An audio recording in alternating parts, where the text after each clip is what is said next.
Hey, come see us on tour. We're going to be in Los Angeles, Columbus, Ohio, Dayton, Cleveland, Cincinnati, Lexington, Kentucky, Burbank, California, and Honolulu. Go to jimmydore.com for a link for tickets. You know, I always thought that labor would rise up. Now we had Christian Smalls started a labor movement on Staten Island with Trump voters. A black guy crossed over with Trump voters in Staten Island to form a union that opposed Jeff Bezos and the oligarchs, and that scared the hell out of them.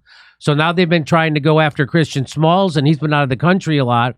And so, don't you think that? Because I know that's what. So what happened with MAGA? What happened even with the black socialists here in America who opposed Russiagate and opposed our wars? They immediately criminalized them. So do you have any idea? Like, if I would start a movement like that, they would just throw me in jail, and they would plant kiddie porn on my computer, and or they would say I had guns at my house and I was violent. Or they've already tried things like that. They've already tried to blame me for Nancy Pelosi's husband being attacked, which is again under very suspicious circumstances. We never heard an interview from that guy.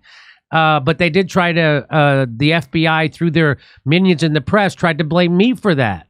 So that's the game that they play here. Partially Tim Pool's fault and your fault. And so how do you think, do you have any ideas? I mean, you've been at this a lot longer than me. What would be a way for people? I mean, do you think labor in America will ever come together to oppose them and stop these wars and stop?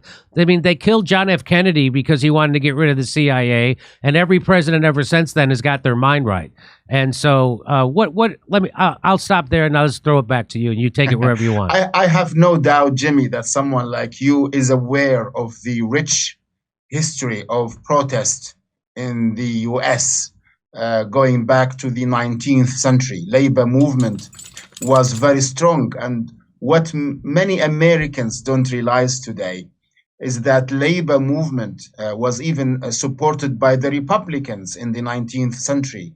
And it was almost fashionable towards the end of the 19th century to speak for American workers and to support American labor unions. There are also, apart from labor unions, other civil society associations and guilds, and there is the popular movements that took place in the 20s and then in the 30s and the 60s, of course. So there is a rich history you can build on. For example, in America, you don't lack research, you don't lack studies, you don't lack a body of literature, art. There is a true heritage of protest and revolution. And I do think, and I'm not saying this to be nice or kind, I do think Americans are decent and they are wholeheartedly concerned with not just their own wealth and their own good conditions, but the good conditions of others around them. And I think the system, of course, is very ugly, very powerful, very ruthless. But if you organize, and if you unite, and if you speak across divisions, and if you make sure that you always have channels of dialogue with people on the right and on the left, and if you start step by step, small steps in all areas of life, education, culture, work, labor, schools, I think a popular movement in America will start gathering momentum, and you'll be able to change things, because the system is not run by gods, not by Greek gods who are untouchable. These are men, yes, powerful, but they are men. They get scared. They can be defeated. And I think also the general revolutionary atmosphere around the world will help the revolutionary atmosphere in the States. Let me give you an example.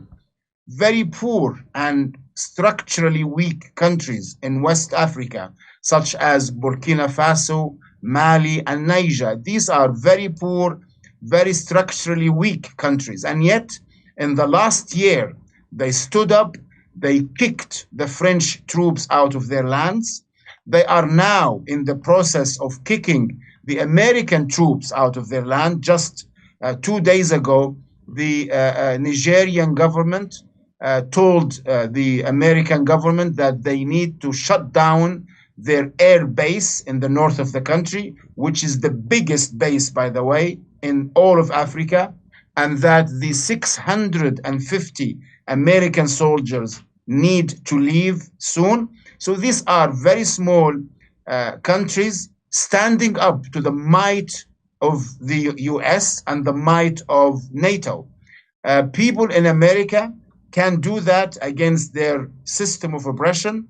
They need knowledge. They need to lean back against their revolutionary history, and they need to unite and forget divisions. And I think people, again, like you, Jimmy, you need to work not by yourself. You need to reach out to other comedians, other media personalities, other good activists from all walks of life.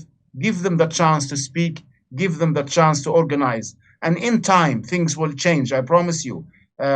People are good at heart, and they will be able to change things step by step. Hey, come see us on tour. We're going to be in Los Angeles, Columbus, Ohio, Dayton, Cleveland, Cincinnati, Lexington, Kentucky, Burbank, California, and Honolulu. Go to jimmydore.com for a link for tickets.